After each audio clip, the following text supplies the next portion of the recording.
तेग बहादुर सिमरिए कर नाम नित आवे ताए।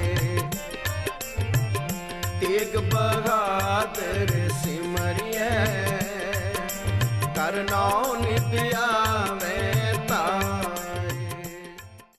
ਸਤਨਾਮ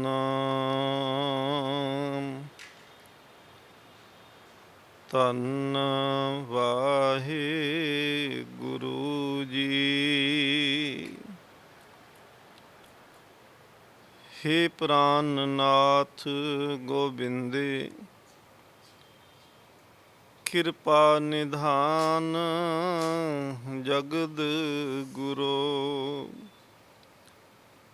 हे संसार ताप हरने करुणा मैं सब दुख हरो। हे शरण जोग दयाले दीनानाथ मया करो। शरीर स्वस्थ खीन समय सिमरंत नानक राम दमोदर माधवे। जेता समुंद सागर नीर भरिया तेते अवगन हमारे। दया करहो किश मेहर उपावो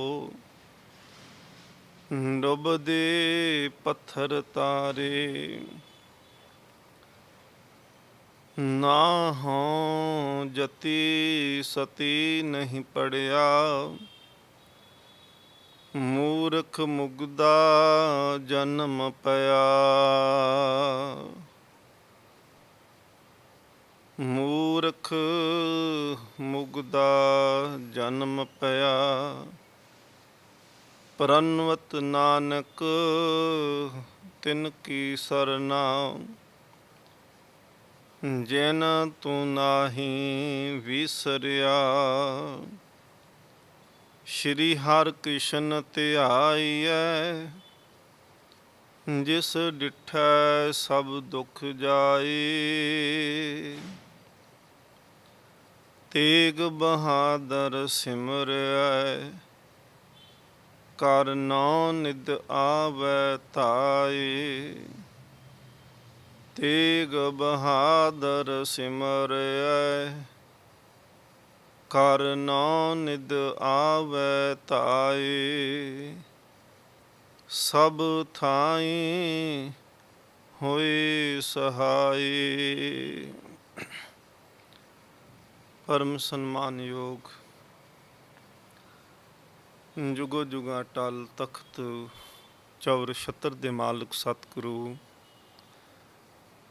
श्री गुरु ग्रंथ साहिब महाराज पातशाह जी दी पावन पवित्र हजूरी अंदर नौवें पातशाह धन श्री गुरु तेग बहादुर महाराज जी दे पावन 400 साला आगमन गुरपुरब नूं समर्पित हो करके आप संगत लड़ीवार सतगुरु जी का इतिहास सरवण कर रहे हो। सतगुरु महाराज जी बख्शिश करन गुरमत विचारां गुर इतिहास की सांझ आपां करिए।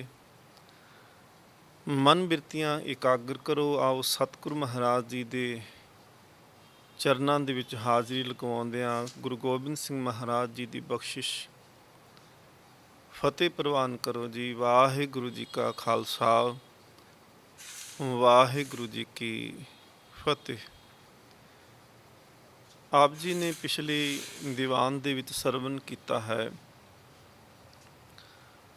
कि सतगुरु गुरु तेग बहादुर महाराज जी परिवार समेत अपने माता सत्कारयोग माता नानकी जी अपने महल ਸਤਿਕਾਰਯੋਗ ਮਾਤਾ ਗੁਜਰੀ ਜੀ ਤੇ ਬਹੁਤ ਸਾਰੇ ਸਿੱਖਾਂ ਦੇ ਨਾਲ ਪਟਨੇ ਦੀ ਧਰਤੀ ਤੇ ਸਤਿਗੁਰ ਮਹਾਰਾਜ ਪਹੁੰਚੇ। ਅਨੇਕ ਸ਼ਰਧਾਲੂ ਸ਼ਰਧਾ ਧਾਰਨ ਕਰਕੇ ਸਤਿਗੁਰ ਮਹਾਰਾਜ ਜੀ ਦੇ ਮੁਬਾਰਕ ਚਰਨਾਂ ਦੇ ਵਿੱਚ ਆ ਕਰਕੇ ਉਹਨਾਂ ਨੇ ਸਿਜਦਾ ਕੀਤਾ। ਜੈਸੀ ਮਨ ਦੀ ਭਾਵਨਾ ਲੈ ਕਰਕੇ ਕੋਈ ਆਇਆ, ਤੈਸੀ ਭਾਵਨਾ ਸਤਿਗੁਰ ਮਹਾਰਾਜ ਜੀ ਨੇ ਪੂਰਨ ਕੀਤੀ ਹੈ। ਇਸੇ ਹੀ ਅਸਥਾਨ ਤੇ ਬੰਗਾਲ ਦੀ ਧਰਤੀ ਤੋਂ ਚੱਲ ਕਰਕੇ ਸੰਗਤ ਜਿਹੜੀ ਹੈ ਉਹ ਸਤਿਗੁਰ ਮਹਾਰਾਜ ਜੀ ਦੇ ਦਰਸ਼ਨ ਕਰਨ ਵਾਸਤੇ ਵੀ ਆਈ। ਮਹਾਰਾਜ ਜੀ ਦੇ ਚਰਨਾਂ ਦੇ ਵਿੱਚ ਬੇਨਤੀ ਸੰਗਤ ਕਰਦੀ ਹੈ ਕਿ ਸਤਿਗੁਰ ਮਹਾਰਾਜ ਆਪ ਕਿਰਪਾ ਕਰੋ, ਆਪ ਬੰਗਾਲ ਟਾਕੇ ਦੇ ਵਿੱਚ ਵੀ ਆਪ ਜੀ ਦਰਸ਼ਨ ਦੇਣਾ ਕਰੋ। ਧੰਨ ਗੁਰੂ ਤੇਗ ਬਹਾਦਰ ਮਹਾਰਾਜ ਜੀ ਨੂੰ ਜਿਹੜੇ ਸੁਚੇਤ ਹੋਏ ਮਨ ਵਾਲੇ ਸਨ, ਜਿਨ੍ਹਾਂ ਦਾ ਹਿਰਦਾ ਜਿਹੜਾ ਸੀ ਉਹ ਗੁਰੂ ਦੇ ਸ਼ਬਦ ਦੇ ਨਾਲ ਜਾਗ ਚੁੱਕਿਆ ਸੀ, ਮਹਾਰਾਜ ਪਾਵਨ ਬਾਣੀ ਦੇ ਵਿੱਚ ਕਿਰਪਾ ਕੀਤੀ। ਸਤਿਗੁਰੂ ਮਹਾਰਾਜ ਜੀ ਆਖਦੇ ਹਨ, ਸਿਮਰ ਸਿਮਰ ਗੁਰ ਸਤਿਗੁਰ ਆਪਣਾ, ਸੋਇਆ ਮਨ ਜਾਗਾਈ। ਸੁੱਤੇ ਹੋਏ ਮਨ ਨੂੰ ਜਗਾਉਣ ਵਾਸਤੇ ਪਰਮਾਤਮਾ ਦਾ ਸਿਮਰਨ ਜ਼ਰੂਰੀ ਹੈ। ਸਿਮਰ ਸਿਮਰ ਗੁਰ ਸਤਿਗੁਰ ਆਪਣਾ।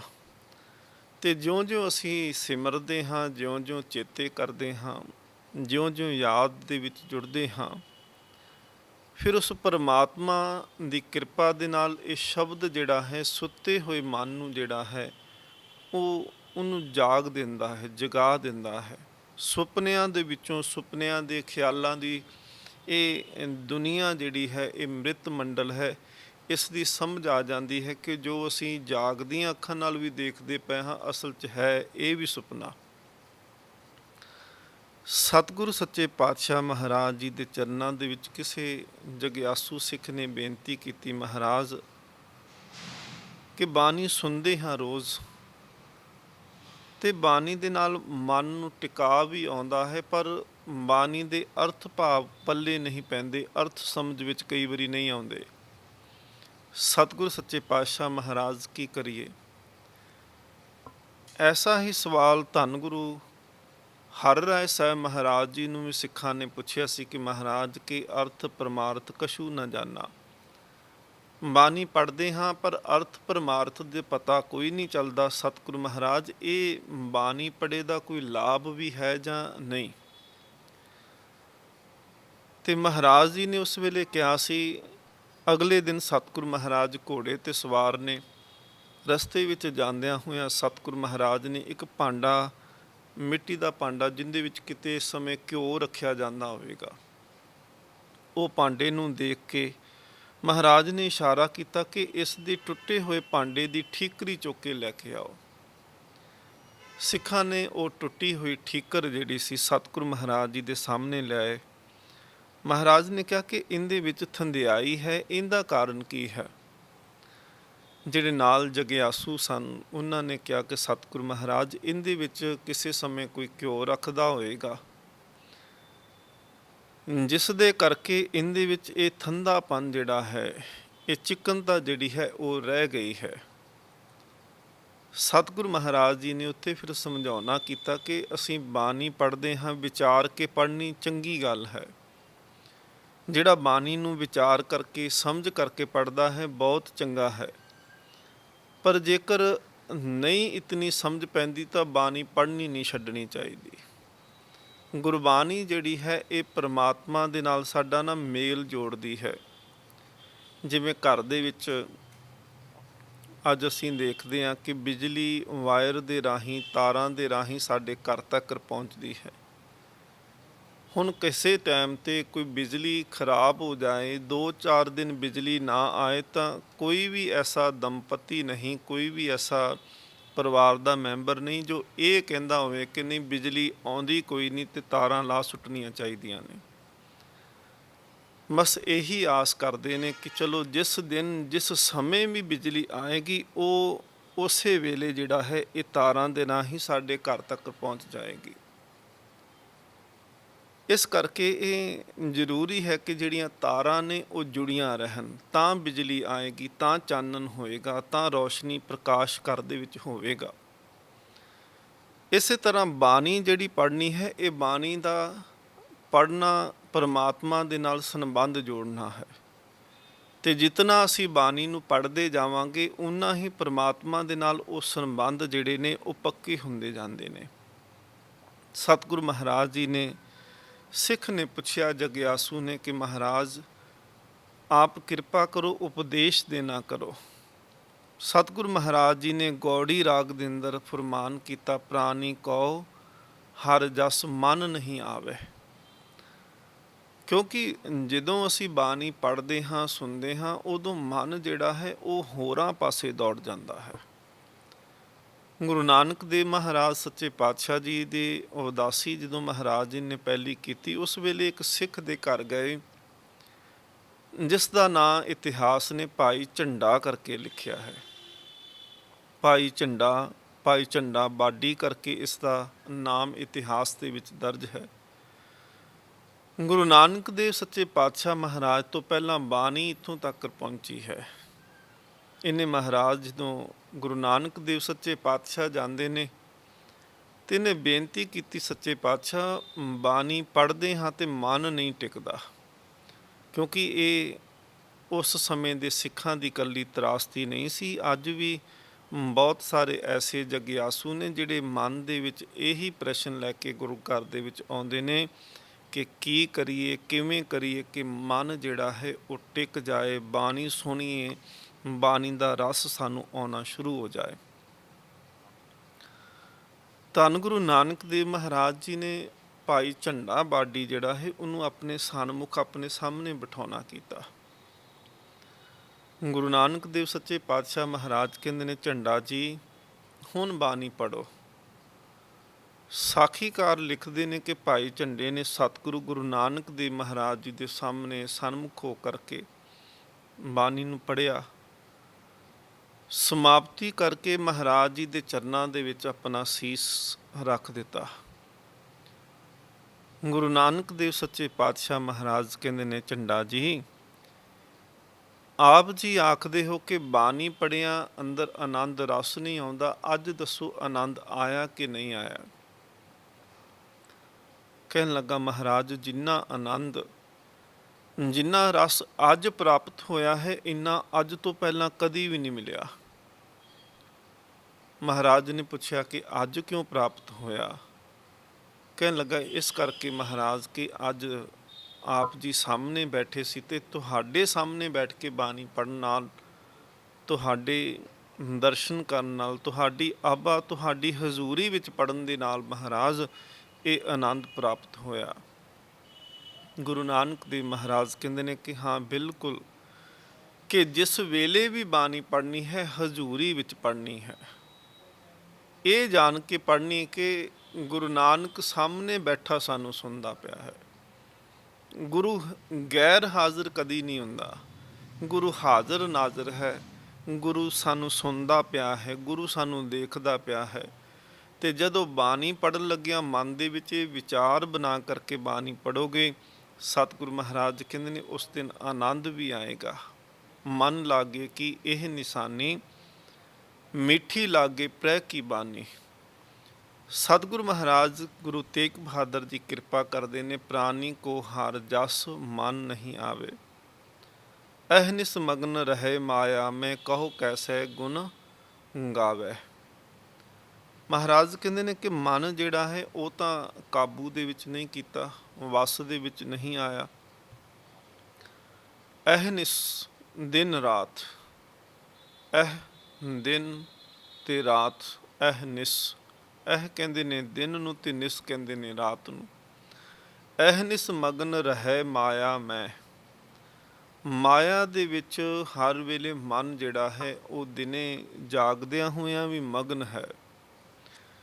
ਤੇ ਜਿਸ ਵੇਲੇ ਜਿੰਦਾ ਮਨ ਦਿਨੇ ਮਾਇਆ ਦੇ ਵਿੱਚ ਮਗਨ ਹੈ, ਜਿਸ ਵੇਲੇ ਉਹ ਰਾਤ ਨੂੰ ਸੌਂਦਾ ਹੈ, ਆਰਾਮ ਕਰਦਾ ਹੈ, ਉਹਦੇ ਮਨ ਦੇ ਵਿੱਚ ਫਿਰ ਸੁੱਤਿਆਂ ਵੀ ਮਨ ਦੇ ਖਿਆਲ ਆਉਂਦੇ ਨੇ।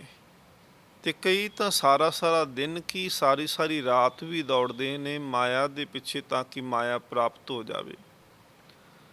ਸਤਿਗੁਰੂ ਮਹਾਰਾਜ ਕਹਿੰਦੇ ਨੇ ਕਹੋ ਕੈਸੇ ਗੁਣ ਗਾਵੈ।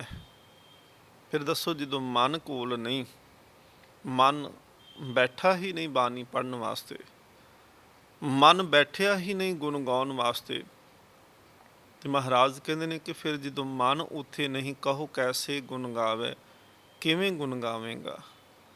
ਮਹਾਰਾਜ ਜੀ ਨੇ ਉਦਾਹਰਨ ਦਿੱਤੀ। ਸਤਿਗੁਰੂ ਮਹਾਰਾਜ ਕਹਿੰਦੇ ਨੇ ਮ੍ਰਿਗ ਤ੍ਰਿਸ਼ਨਾ ਜਿਉ ਝੂਠੋ ਇਹ ਜਗ। ਮ੍ਰਿਗ ਕਹਿੰਦੇ ਨੇ ਹਿਰਨ ਨੂੰ, ਤੇ ਮ੍ਰਿਗ ਤ੍ਰਿਸ਼ਨਾ ਦੇ ਅਰਥ ਹੁੰਦੇ ਨੇ ਕਿ ਹਿਰਨ ਦੇ ਅੰਦਰ ਨਾ ਪਾਣੀ ਦੇ ਵਾਸਤੇ ਜਿਹੜੀ ਤ੍ਰਿਸ਼ਨਾ ਹੈ ਕਿ ਮੈਨੂੰ ਪਾਣੀ ਜਲ ਪ੍ਰਾਪਤ ਹੋ ਜਾਏ। ਤੇ ਵਿਦਵਾਨ ਕਹਿੰਦੇ ਨੇ ਕਿ ਹਿਰਨ ਪਾਣੀ ਦੀ ਤਲਾਸ਼ ਦੇ ਵਿੱਚ ਜਦੋਂ ਦੌੜਦਾ ਹੈ ਵੀਰਾਨ ਇਲਾਕਿਆਂ ਦੇ ਵਿੱਚੋਂ ਨਿਕਲਦਾ ਹੈ, ਤੇ ਵੀਰਾਨ ਇਲਾਕਿਆਂ ਦੇ ਵਿੱਚ ਕੁਝ ਰੇਤਾ ਦੇ ਕਣ ਜਿਹੜੇ ਨੇ ਧੁੱਪ ਰੌਸ਼ਨੀ ਦੀਆਂ, ਧੁੱਪ ਦੀਆਂ, ਸੂਰਜ ਦੀਆਂ ਜਿਸ ਵੇਲੇ ਕਿਰਨਾਂ ਉਹਨਾਂ ਦੇ ਉੱਤੇ ਪੈਂਦੀਆਂ ਨੇ ਤੇ ਉਹ ਰੇਤ ਦੇ ਕਣ ਜਿਹੜੇ ਨੇ ਇਵੇਂ ਚਮਕਦੇ ਨੇ, ਦੂਰੋਂ ਇਵੇਂ ਲੱਗਦਾ ਹੈ ਕਿ ਜਿਵੇਂ ਉਸ ਥਾਂ ਤੇ ਪਾਣੀ ਹੋਵੇਗਾ। ਹਿਰਨ ਫਿਰ ਉਸ ਤਲਾਬ ਦੀ, ਉਸ ਪਾਣੀ ਦੀ ਪ੍ਰਾਪਤੀ ਵਾਸਤੇ ਦੌੜਦਾ ਹੈ, ਦੌੜਦਾ ਰਹਿੰਦਾ ਹੈ, ਕਿਉਂਕਿ ਉਹ ਜਿੰਨਾ ਅੱਗੇ ਜਾਂਦਾ ਹੈ ਉਹਨੂੰ ਪ੍ਰਤੀਤ ਹੁੰਦਾ ਹੈ ਕਿ ਸ਼ਾਇਦ ਇਸ ਤੋਂ ਅੱਗੇ ਪਾਣੀ ਹੋਵੇਗਾ। ਪਰ ਉਹਦੀ ਉਹ ਤ੍ਰਿਸ਼ਨਾ ਜਿਹੜੀ ਹੈ, ਸਤਿਗੁਰੂ ਮਹਾਰਾਜ ਕਹਿੰਦੇ ਨੇ ਮ੍ਰਿਗ ਤ੍ਰਿਸ਼ਨਾ ਜਿਉ ਝੂਠੋ ਇਹ ਜਗ। ਮਹਾਰਾਜ ਨੇ ਤੁਲਨਾ ਕੀ ਕਰਦੇ ਨੇ ਕਿ ਇਹ ਜਿਹੜਾ ਜਗਤ ਹੈ, ਇਸ ਜਿਹੜਾ ਸੰਸਾਰ ਹੈ, ਇਹ ਐਵੇਂ ਹੈ ਜਿਵੇਂ ਹਿਰਨ ਜਿਸ ਤ੍ਰਿਸ਼ਨਾ ਦੇ ਪਿੱਛੇ ਦੌੜਦਾ ਹੈ ਉਹ ਸੱਚ ਨਹੀਂ, ਉਹ ਕੇਵਲ ਛਲ ਹੈ, ਕੇਵਲ ਉਹ ਧੋਖਾ ਹੈ, ਤੇ ਉਸ ਧੋਖੇ ਦੇ ਪਿੱਛੇ ਉਹ ਦੌੜ ਦੌੜ ਕੇ ਆਪਣੀ ਜ਼ਿੰਦਗੀ ਗਵਾ ਲੈਂਦਾ ਹੈ। ਤੇ ਸਤਿਗੁਰੂ ਮਹਾਰਾਜ ਕਹਿੰਦੇ ਨੇ ਮ੍ਰਿਗ ਤ੍ਰਿਸ਼ਨਾ ਜਿਉ ਝੂਠੋ ਇਹ ਜਗ ਦੇਖ ਤਾਸ ਉੱਠ ਧਾਵੇ। ਤ੍ਰਿਸ਼ਨਾਲੂ ਇਨਸਾਨ ਦੀ ਹਾਲਤ ਇਹ ਹੈ ਕਿ ਜੋ ਆਪਣੇ ਕੋਲ ਹੈ ਉਹਦੇ ਵਿੱਚ ਸੰਤੋਖ ਨਹੀਂ ਹੈ, ਤੇ ਜੋ ਆਪਣਾ ਨਹੀਂ ਉਹਦੇ ਪਿੱਛੇ ਉਹ ਦੌੜਦਾ ਹੈ ਕਿ ਇਹ ਵੀ ਸ਼ਾਇਦ ਮੈਨੂੰ ਪ੍ਰਾਪਤ ਹੋ ਜਾਏ। ਮਹਾਰਾਜ ਕਹਿੰਦੇ ਨੇ ਬਿਲਕੁਲ ਹਾਲਤ ਇਹ ਹੋ ਗਈ ਇਨਸਾਨ ਦੀ ਕਿ ਆਪਣੇ ਕੋਲ ਰੱਖੀ ਹੋਈ ਵਸਤੂ ਨਾਲ ਸੰਤੋਖ ਜਾਂ ਸਬਰ ਜੀਵਨ ਦੇ ਵਿੱਚ ਨਹੀਂ ਆਉਂਦਾ। ਤੇ ਦੇਖ ਤਾਸ ਉੱਠ ਧਾਵੇ, ਦੂਸਰੇ ਵੱਲੇ ਧਨ ਨੂੰ ਦੇਖ ਕੇ ਤੇ ਫਿਰ ਉਸ ਪਾਸੇ ਨੂੰ ਦੌੜਦਾ ਹੈ, ਉਸ ਪਾਸੇ ਨੂੰ ਜਾਂਦਾ ਹੈ। ਜਨ ਨਾਨਕ ਕੋਟਨ ਮੈਂ ਕੋ ਭਜਨ ਰਾਮ ਕੋ ਪਾਵੇ। ਸਤਿਗੁਰੂ ਮਹਾਰਾਜ ਕਹਿੰਦੇ ਨੇ ਕਿ ਕੋਟਨ ਮੈਂ ਕੋ, ਭਜਨ ਕਰਨ ਵਾਲੇ ਬਹੁਤ ਮਿਲਣਗੇ, ਕੀਰਤਨ ਕਰਨ ਵਾਲੇ ਬਹੁਤ ਮਿਲਣਗੇ, ਕੀਰਤਨ ਸੁਣਨ ਵਾਲਿਆਂ ਦੀ ਵੀ ਕਮੀ ਕੋਈ ਨਹੀਂ ਹੋਏਗੀ, ਕਥਾ ਵਿਚਾਰ ਕਰਨ ਵਾਲੇ ਵੀ ਬਹੁਤ ਮਿਲ ਜਾਣਗੇ, ਕਥਾ ਦੇ ਸਰੋਤੇ ਵੀ ਬਹੁਤ ਮਿਲ ਜਾਣਗੇ। ਪਰ ਕੋਈ ਕਦੀ ਕਦਾਈ ਇੱਕ ਅੱਧਾ ਜਗਿਆਸੂ ਉਹਨਾਂ ਦੇ ਵਿੱਚ ਹੁੰਦਾ ਹੈ ਕਿ ਜਿਹੜਾ ਸੱਚਮੁੱਚ ਮਨ ਕਰਕੇ ਜਨ ਨਾਨਕ ਕੋਟਨ ਮੈਂ ਕੋ, ਬਹੁਤਿਆਂ ਦੇ ਵਿੱਚ, ਸੈਂਕੜਿਆਂ ਕਰੋੜਾਂ ਦੇ ਵਿੱਚ ਸਤਿਗੁਰੂ ਮਹਾਰਾਜ ਕਹਿੰਦੇ ਨੇ ਕੋਈ ਇੱਕ ਅੱਧ ਹੁੰਦਾ ਹੈ ਭਜਨ ਰਾਮ ਕੋ ਪਾਵੇ, ਜਿਹਦੇ ਅੰਦਰ ਪਰਮਾਤਮਾ ਨੂੰ ਜਪਣ ਦੀ ਜਾਂ ਉਸ ਰਮੇ ਹੋਏ ਰੱਬ ਨੂੰ ਜਿਹਨੇ ਹਿਰਦੇ ਵਿੱਚ ਪ੍ਰਾਪਤ ਕੀਤਾ ਹੋਵੇ। ਔਰ ਇਹ ਵੀ ਸੱਚ ਹੈ ਕਿ ਜਿਤਨੀ ਅਸੀਂ ਸਾਧਨਾ ਕਰਦੇ ਹਾਂ, ਗੁਰੂ ਘਰ ਦੇ ਵਿੱਚ ਬੈਠਦੇ ਹਾਂ, ਜਾ ਕੇ ਸੰਗਤ ਕਰਦੇ ਹਾਂ, ਇਹ ਇਸੇ ਕਰਕੇ ਕਰਦੇ ਹਾਂ ਕਿ ਕਿਤੇ ਪ੍ਰਮਾਤਮਾ ਕਿਰਪਾ ਕਰੇ ਕਿ ਉਹਨਾਂ ਕੋਟਨ ਮੈਂ ਕੋ ਦੀ ਗੱਲ ਜਿਹੜੀ ਮਹਾਰਾਜ ਕਹਿੰਦੇ ਆ ਨਾ, ਕੋਟਨ ਮੈਂ ਕੋ, ਕਰੋੜਾਂ ਵਿੱਚ ਇੱਕ ਅੱਧ, ਸਤਿਗੁਰੂ ਮਹਾਰਾਜ ਕਹਿੰਦੇ ਨੇ ਕਿ ਉਹ ਗੱਲ, ਉਹ ਖੇਡ ਬਣ ਸਕੇ ਤਾਂ ਅਸੀਂ ਸੰਗਤ ਵਿੱਚ ਬੈਠਣਾ, ਤਾਂ ਅਸੀਂ ਕਥਾ ਕਰਨੀ ਤੇ ਸੁਣਨੀ ਹੈ, ਤਾਂ ਕੀਰਤਨ ਕਰਨਾ ਤੇ ਸੁਣਨਾ ਹੈ, ਤਾਂ ਅਸੀਂ ਬਾਣੀ ਪੜ੍ਹਨੀ ਤੇ ਸੁਣਨੀ ਹੈ, ਤਾਂ ਕਿ ਕੋਟਨ ਮੈਂ ਕੋ ਭਜਨ ਰਾਮ ਕੋ ਪਾਵੇ, ਕਰੋੜਾਂ ਦੇ ਵਿੱਚ ਅਸੀਂ ਆ ਸਕੀਏ। ਮਹਾਰਾਜ ਬਾਣੀ ਦੇ ਵਿੱਚ ਸਤਿਗੁਰੂ ਜੀ ਨੇ ਬਖਸ਼ਿਸ਼ ਕੀਤੀ। ਸਤਿਗੁਰੂ ਮਹਾਰਾਜ ਕਹਿੰਦੇ ਨੇ ਕਿ ਹੈਨ ਵਿਰਲੇ ਨਾਹੀ ਕਨੇ ਫੈਲ ਫਕੜ ਸੰਸਾਰ। ਮਹਾਰਾਜ ਕਹਿੰਦੇ ਨੇ ਇਹ ਵੀ ਸ਼ੱਕ ਨਹੀਂ ਕਿ ਹੈਗੇ ਨਹੀਂ ਆ ਨਾਮ ਜਪਣ ਵਾਲੇ, ਸ਼ੱਕ ਨਾ ਕਰਿਆ ਕਰ। ਪਰ ਸਤਿਗੁਰੂ ਮਹਾਰਾਜ ਕਹਿੰਦੇ ਨੇ ਬਹੁਤੇ ਵੀ ਨਹੀਂ ਹਨ, ਜੁੜੇ ਹੋਏ, ਜਾਗੇ ਹੋਏ, ਪਰਮਾਤਮਾ ਤੱਕ ਪਹੁੰਚੇ ਹੋਏ, ਓਤ ਪੋਤ ਹੋਏ, ਜਿਵੇਂ ਬੂੰਦ ਸਾਗਰ ਦੇ ਵਿੱਚ ਰਲ ਜਾਂਦੀ ਹੈ, ਜਿਵੇਂ ਕਿਰਨ ਸੂਰਜ ਦੇ ਵਿੱਚ ਅਭੇਦ ਹੋ ਜਾਂਦੀ ਹੈ, ਜਿਵੇਂ ਜੋਤੀ ਜੋਤ ਰਲੀ ਸੰਪੂਰਨ ਥੀਆ ਰਾਮ ਮਹਾਰਾਜ ਜੀ ਆਖਦੇ ਨੇ, ਇਵੇਂ ਦੀ ਅਵਸਥਾ ਵਾਲੇ ਸਤਿਗੁਰੂ ਮਹਾਰਾਜ ਕਹਿੰਦੇ ਨੇ ਹੈਨ ਤੋਂ ਭਾਵੇਂ ਕਿ ਹੈਗੇ ਨੇ। ਇਹ ਨਹੀਂ ਕਿ ਨਹੀਂ ਹੈਨ ਵਿਰਲੇ ਨੇ, ਬਹੁਤ ਥੋੜੇ ਹੋਣਗੇ, ਨਾ ਹੀ ਕਨੇ ਬਹੁਤੇ ਨਹੀਂ। ਸਤਿਗੁਰੂ ਮਹਾਰਾਜ ਕਹਿੰਦੇ ਨੇ ਨਹੀਂ ਬਹੁਤੇ ਨਹੀਂ ਹੋਣਗੇ ਜ਼ਰੂਰ, ਪਰ ਥੋੜੇ ਹੋਣਗੇ। ਹੈਨ ਵਿਰਲੇ ਨਾ ਹੀ ਕਨੇ ਫੈਲ ਫੱਕੜ ਸੰਸਾਰ। ਸਤਿਗੁਰੂ ਮਹਾਰਾਜ ਕਹਿੰਦੇ ਨੇ ਇਸ ਕਰਕੇ ਕਿ ਜਿੰਨੀ ਸਾਧਨਾ ਮਨ ਦੀ ਹੈ ਉਹ ਇਹ ਹੈ ਕਿ ਮਨ ਤ੍ਰਿਸ਼ਨਾ ਪਿੱਛੇ ਦੌੜਦਾ ਹੈ, ਮਨ ਅਗਿਆਨ ਪਿੱਛੇ ਦੌੜਦਾ ਹੈ, ਔਰ ਇੰਨਾ ਜ਼ਿਆਦਾ ਦੌੜਦਾ ਹੈ ਕਿ ਅਹਨਿਸ ਦਿਨ ਰਾਤ ਮਨ ਦੇ ਅੰਦਰ ਇਹ ਲਾਲਸਾ ਰਹਿੰਦੀ ਹੈ ਕਿ ਮੈਨੂੰ ਤ੍ਰਿਸ਼ਨਾ, ਮੇਰੀ ਜੋ ਆਸ ਮੈਂ ਮਨ ਦੇ ਵਿੱਚ ਰੱਖੀ ਬੈਠਾ ਹੈ ਕਿ ਧਨ ਮਿਲ ਜਾਏ, ਦੂਸਰੇ ਦਾ ਮੈਨੂੰ ਪ੍ਰਾਪਤ ਹੋ ਜਾਏ। ਸਤਿਗੁਰੂ ਮਹਾਰਾਜ ਕਹਿੰਦੇ ਨੇ ਉਹ ਉਸ ਤ੍ਰਿਸ਼ਨਾ ਦੇ ਪਿੱਛੇ ਹੀ ਦੌੜਦਾ ਹੈ। ਸਤਿਗੁਰੂ ਮਹਾਰਾਜ ਜੀ ਦਾਨ ਦਿੱਤਾ। ਇਸ ਤੋਂ ਬਾਅਦ ਵੀ ਸਤਿਗੁਰੂ ਮਹਾਰਾਜ ਜੀ ਨੇ ਮਨ ਬਣਾਇਆ ਕਿ ਅਸਾਮ ਵਾਲੇ ਪਾਸੇ ਸਤਿਗੁਰੂ ਮਹਾਰਾਜ ਜੀ ਨੇ ਜਾਣਾ ਹੈ। ਘਰ ਦੇ ਵਿੱਚ ਮਾਮਾ ਕਿਰਪਾਲ ਚੰਦ ਜੀ, ਭਾਈ ਸੰਗਤੀਆ, ਭਾਈ ਦਿਆਲਾ ਜੀ ਇਤਿਆਦਿਕ ਜਿਹੜੇ ਸਿੱਖ ਸਨ, ਉਹਨਾਂ ਦੀ ਸੇਵਾ ਲਈ ਕਿ ਆਪ ਜੀ ਨੇ ਘਰ ਦੇ ਵਿੱਚ ਸਾਂਭ ਸੰਭਾਲ ਕਰਨੀ, ਘਰ ਦਾ ਪ੍ਰਬੰਧ ਚਲਾਉਣਾ। ਔਰ ਜਿਤਨੇ ਅਸੀਂ ਹੁਕਮਨਾਮੇ ਅੱਗੇ ਦਰਸ਼ਨ ਵੀ ਸਤਿਗੁਰੂ ਮਹਾਰਾਜ ਜੀ ਦੀ ਕਿਰਪਾ ਨਾਲ ਕਰਾਂਗੇ ਕਿ ਸਤਿਗੁਰੂ ਮਹਾਰਾਜ ਹੁਕਮਨਾਮਾ ਲਿਖਦੇ ਨੇ ਤੇ ਭਾਈ ਦਿਆਲੇ ਦੇ ਨਾਮ ਤੇ ਖਾਸ ਕਰਕੇ ਲਿਖਦੇ ਨੇ। ਮਹਾਰਾਜ ਕਹਿੰਦੇ ਨੇ ਕਿ ਭਾਈ ਦਿਆਲੇ ਕਾ ਕਹਿਆ ਸਾਡਾ ਕਹਿਆ ਜਾਨਣਾ। ਦੇਖੋ ਸਿੱਖ ਦੇ ਨਾਲ ਕਿੰਨਾ ਪਿਆਰ, ਇੱਕ ਤਾਂ ਸਿੱਖ ਨੂੰ ਭਾਈ ਕਰਕੇ ਪੁਕਾਰਦੇ ਆ, ਤੇ ਦੂਸਰਾ ਸਤਿਗੁਰੂ ਮਹਾਰਾਜ ਕਹਿੰਦੇ ਨੇ ਭਾਈ ਦਿਆਲੇ ਕਾ ਕਹਿਆ ਸਾਡਾ ਕਹਿਆ ਜਾਨਣਾ। ਸਤਿਗੁਰੂ ਸੱਚੇ ਪਾਤਸ਼ਾਹ ਮਹਾਰਾਜ, ਇੱਕ ਉੱਥੇ ਦਾਈ ਹੈ ਬੇਬੇ ਪੇੜੀ ਭਾਈ। ਇਹ ਪੇੜੀ ਭਾਈ ਜਿਹੜੀ ਹੈ ਇਹ ਦਾਈ ਸੀ ਸਤਿਗੁਰੂ ਗੁਰੂ ਗੋਬਿੰਦ ਸਿੰਘ ਮਹਾਰਾਜ ਜੀ ਦੇ ਪ੍ਰਕਾਸ਼ ਦੇ ਸਮੇਂ, ਔਰ ਮਹਾਰਾਜ ਜੀ ਨੇ ਇਹਦੇ ਵਾਸਤੇ ਵੀ ਬਹੁਤ ਸਾਰੀਆਂ ਜਿਹੜੀਆਂ ਬਖਸ਼ਿਸ਼ਾਂ ਇਹਨੂੰ ਤੇ ਅੱਗੇ ਇਹਦੇ ਪਰਿਵਾਰ ਨੂੰ ਗੁਰੂ ਗੋਬਿੰਦ ਸਿੰਘ ਮਹਾਰਾਜ ਜੀ ਨੇ ਦਿੱਤੀਆਂ। ਔਰ ਸਤਿਗੁਰੂ ਮਹਾਰਾਜ ਜੀ ਨੇ ਹੁਕਮ ਵੀ ਕੀਤਾ ਸੀ ਕਿ ਘਰ ਦੇ ਵਿੱਚ ਸਾਹਿਬਜ਼ਾਦੇ ਦਾ ਜਨਮ ਹੋਣਾ ਹੈ, ਤੇ ਜਦੋਂ ਘਰ ਦੇ ਵਿੱਚ ਜਨਮ ਹੋਵੇ ਤੇ ਗੁਰੂ ਕੀ ਦਰਗਾਹ ਤੇ ਉਹ ਪ੍ਰਵਾਨ ਹੋਏਗਾ ਜਿਹਨੇ ਧਨ ਨੂੰ ਖਰਚਿਆ। ਗੁਰੂ ਘਰੇ ਉਹਦੀ ਕੌਡੀ ਜਿਹੜੀ ਹੈ ਉਹ ਸਤਿਗੁਰੂ ਮਹਾਰਾਜ ਪਾਤਸ਼ਾਹ ਜੀ ਕਹਿੰਦੇ ਨੇ ਉਹ ਮੋਹਰ ਬਣ ਕਰਕੇ ਮਿਲੇਗੀ। ਸੋ ਸਤਿਗੁਰੂ ਮਹਾਰਾਜ ਜੀ ਜਾਣ ਦੀ ਤਿਆਰੀ ਕੀਤੀ। ਭਾਈ ਮਤੀ ਦਾਸ, ਭਾਈ ਸਤੀ ਦਾਸ, ਭਾਈ ਗੁਰਦਿੱਤਾ ਜੀ ਤੇ ਗੁਰੂ ਕੇ ਕੀਰਤਨੀਏ ਜਿਹੜੇ ਸਨ ਸਤਿਗੁਰੂ ਮਹਾਰਾਜ ਜੀ ਨੇ ਉਹ ਨਾਲ ਲਏ। ਮਹਾਰਾਜ ਪਾਤਸ਼ਾਹ ਜੀ ਇੱਥੋਂ ਸਤਿਗੁਰੂ ਮਹਾਰਾਜ ਫਿਰ ਪਟਨੇ ਦੀ ਧਰਤੀ ਤੋਂ ਮਹਾਰਾਜ ਜੀ ਨੇ ਇਹ ਜਿਹੜੀ ਯਾਤਰਾ ਸੀ ਅਸਾਮ ਤੇ ਟਾਕੇ ਵੱਲ ਦੀ, ਗੁਰੂ ਸਾਹਿਬ ਜੀ ਨੇ ਇਹ ਆਰੰਭ ਕੀਤੀ ਹੈ। ਔਰ ਇਹ ਅਗਲਾ ਇਤਿਹਾਸ ਜਿਹੜਾ ਹੈ ਅਗਲੇ ਦੀਵਾਨ ਦੇ ਵਿੱਚ ਆਪਾਂ ਸਰਵਣ ਕਰਾਂਗੇ ਕਿ ਰਸਤੇ ਵਿੱਚ ਸਤਿਗੁਰੂ ਮਹਾਰਾਜ ਜੀ ਨੇ ਕਿੰਨਾ ਨੂੰ ਜੀ ਦਾਨ ਦਿੱਤਾ। ਸੇ ਜੰਤ ਪਏ ਹਰਿਆਵਲੇ, ਉਹ ਕਿਹੜੇ ਜੰਤ ਸਨ ਜਿਨ੍ਹਾਂ ਨੇ ਗੁਰੂ ਕੇ ਦਰਸ਼ਨ ਕੀਤੇ ਤੇ ਜੀਵਨ ਸਫਲਾ ਕੀਤਾ। ਅੰਤ ਦੇ ਵਿੱਚ ਅਰਦਾਸ, ਸਤਿਗੁਰੂ ਮਹਾਰਾਜ ਕਿਰਪਾ ਕਰੋ, ਜਗਤ ਜਲੰਦਾ ਰੱਖ ਲੈ, ਆਪਣੀ ਕਿਰਪਾ ਧਾਰ, ਜਿਤ ਦੁਆਰੇ ਉਬਰੇ ਤਿੱਤੇ ਲਿਹੋ ਉਭਾਰ। ਵਾਹਿਗੁਰੂ ਜੀ ਕਾ ਖਾਲਸਾ, ਵਾਹਿਗੁਰੂ ਜੀ ਕੀ ਫਤਿਹ। ਤੇਗ ਬਹਾਦਰ ਸਿਮਰਿਐ, ਕਰ ਨਾਉ ਨਿਤ ਆਵੈ ਤਾਏ। ਤੇਗ ਬਹਾਦਰ ਸਿਮਰਿਐ, ਕਰ ਨਾਉ ਨਿਤ ਆਵੈ